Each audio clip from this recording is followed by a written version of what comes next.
Hai football lovers, kembali lagi di channel Chan Jazil Sport. Pada kali ini kami akan memberikan informasi seputar dunia olahraga. Seperti apa videonya? Mari kita simak bersama. Timor Leste bisa untung besar. Nasib timnas Indonesia tengah terancam jelang pertemuan kedua tim. Diketahui nasib timnas Indonesia terancam usai tersiar kabar bahwa skuad Garuda masih abu-abu untuk dibela Elkan Bagot. Elkan Bagot sendiri merupakan bek Indonesia keturunan Inggris andalan Sinteyong selama ajang Piala AFF 2020 lalu. Melalui Ketua Umum PSSI Muhammad Iriawan, dirinya menjelaskan bila Elkan Bagot masih belum pasti bisa membela timnas Indonesia di FIFA Matchday melawan Timor Leste, meski namanya dimasukkan oleh Sinteyong ke daftar 27 pemain. Kami masih berkomunikasi dengan klubnya, jawab pria yang akrab disapa Iwan Bule itu pada Selasa 18 Januari kemarin. Mudah-mudahan bisa terakomodasi dan Elkan bisa bergabung dengan tim, tambahnya. Pelatih Sabah FC, Ong Kim Sui, meminta fans Indonesia tidak asal ngomong soal transfer Sadil Ramdhani untuk bermain di Eropa. Beberapa waktu lalu, Sadil Ramdhani diberitakan mendapat tawaran dari klub asal Serbia, FK Novi Pazar. Pelatih Sabah FC, Ong Kim Sui, meminta fans Indonesia tidak asal ngomong soal transfer Sadil Ramdhani untuk bermain di Eropa. Beberapa waktu lalu, Sadil Ramdhani diberitakan mendapat tawaran dari klub asal Serbia, FK Novi Pazar. Namun kabar yang beredar, permintaan tawaran tersebut kemudian ditolak mentah-mentah oleh Sabah FC selaku klub pemilik Sadil Ramdhani.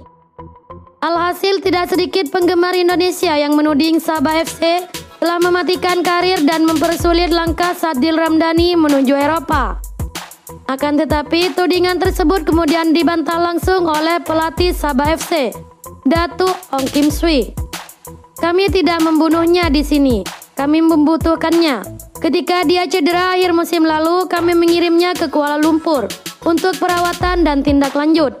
Dan ketika dia kembali ke Indonesia, semua biayanya ditanggung oleh klub, kata Ong Kim Sui dikutip dari News Red Times. Lebih lanjut, Ong Kim Sui mengaku berusaha melindungi kepentingan Sadil karena tawaran dari Eropa mungkin tidak seperti yang terlihat. Kim Sui justru melihat ada trik tersembunyi yang akan menguntungkan klub tertentu, tetapi merugikan Sabah dan Sadil sendiri. Saya tahu agenda mereka. Jika kami melepaskan pemain hari ini, saya dapat menjamin 100% bahwa dia pergi ke sana selama sebulan. Lalu klub Indonesia lain akan membelinya dengan biaya transfer, ungkap Kim Sui.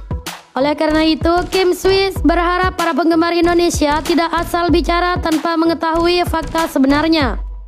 Ada hal-hal yang lebih besar yang bermain di sini. Ada yang menyalahkan kami, tetapi tidak mengetahui cerita sebenarnya. Mendapatkan tawaran dari klub luar negeri adalah hal besar.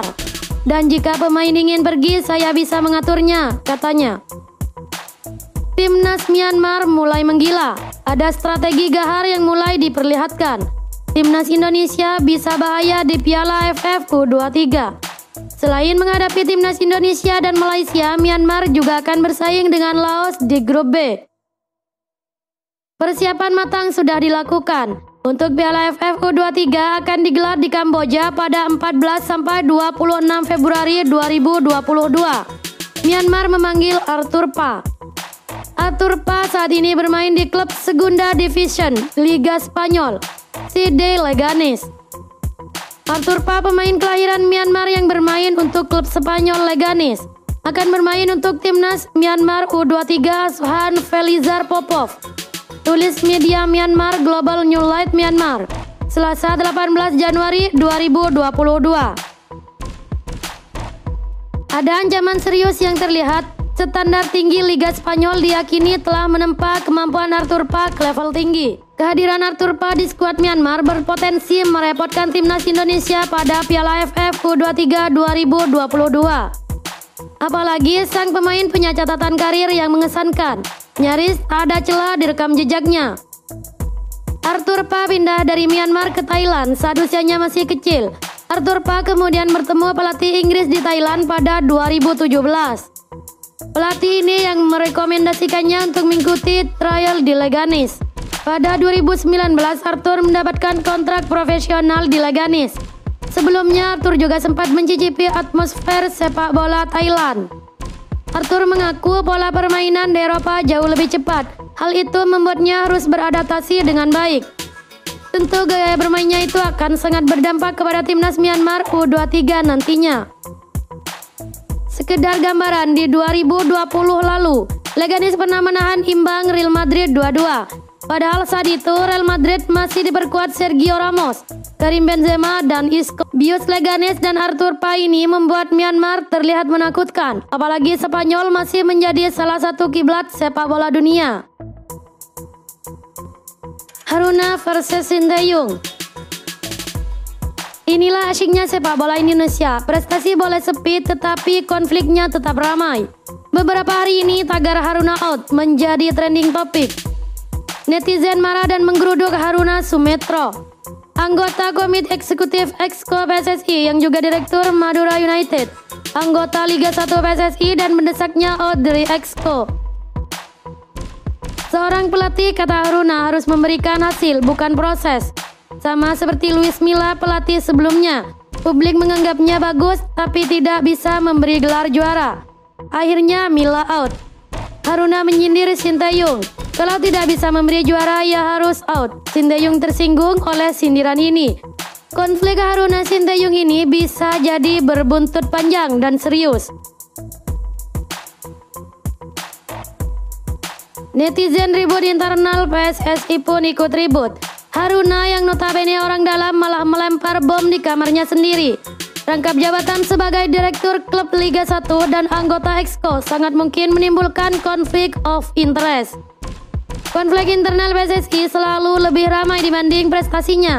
Nama-nama pengurus PSSI mungkin lebih terkenal dibanding nama-nama pemain nasional PSSI. Nama Haruna Sumetro, Iwan Budianto, atau Muhammad Iriawan jauh lebih dikenal ketimbang nama striker timnas Bumi Indonesia. Tentu ini berbanding terbalik dengan negara-negara di seberang sana. Kita hampir tidak pernah mendengar nama Ketua FA, Ketua Bundesliga, Ketua KNVB, atau Ketua FIGC. Tapi kita hafal nama bintang-bintang liga mereka karena setiap detik beritanya bermunculan. Tidak fair memang memperbandingkan PSSI dengan asosiasi-asosiasi di Eropa itu.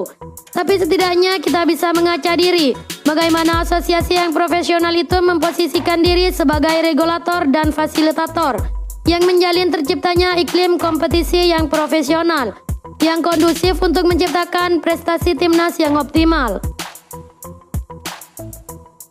Media Officer PSSI Bandung Saputra membeberkan cara pelatih timnas Indonesia Sinteyong dalam meracik formasi sebelum laga. Diketahui formasi timnas Indonesia dalam ajang Piala AFF selalu berubah-ubah setiap laganya. Alhasil skema timnas Indonesia sulit dibaca lawan. Bandung mengatakan Sinteyong punya cara menganalisis kekuatan dan kelemahan lawan dalam menentukan formasi tim. Formasi juga melihat kesiapan tim, ujarnya dalam diskusi virtual di akun Instagram bola.com, Senin 17 Januari kemarin. Dia mengatakan kondisi itu membuat timnas Indonesia selalu berubah-ubah. Sebab dalam setiap pertandingan pasti ada pemain yang siap dan kurang unfair. Taktik yang dilakukan Sinteyong menyesuaikan kondisi tim, ujarnya. Alhasil, formasi yang sulit ditebak tim lawan membuat timnas Indonesia berhasil menjadi runner-up Piala AFF. Padahal timnas Indonesia bukan unggulan dalam ajang itu karena mayoritas dihuni pemain muda. Sempat dilupakan, 3 bintang timnas Indonesia ini kini telah dibangkitkan oleh Sinteyong. Ketiga pemain tersebut adalah Terence Puhiri, Sani Rizky Fauzi, dan Muhammad Adi Satrio. Terence Puhiri terakhir kali dipanggil ke timnas Indonesia di tahun 2017. Kala itu pelatihnya masih Luis Milla. Sedangkan Sani Rizky Fauzi terakhir kali dipanggil ke timnas Indonesia terjadi pada Juli 2020.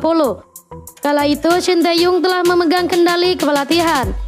Sementara khusus Adi Satrio, dirinya merupakan kiper timnas Indonesia U19 yang dipanggil ke timnas Indonesia senior. Adi Satrio sempat dipanggil ke timnas Indonesia senior pada Mei 2021 silam. Akan tetapi setelahnya dia menghilang dari peredaran kiper cadangan hingga akhirnya dipanggil kembali.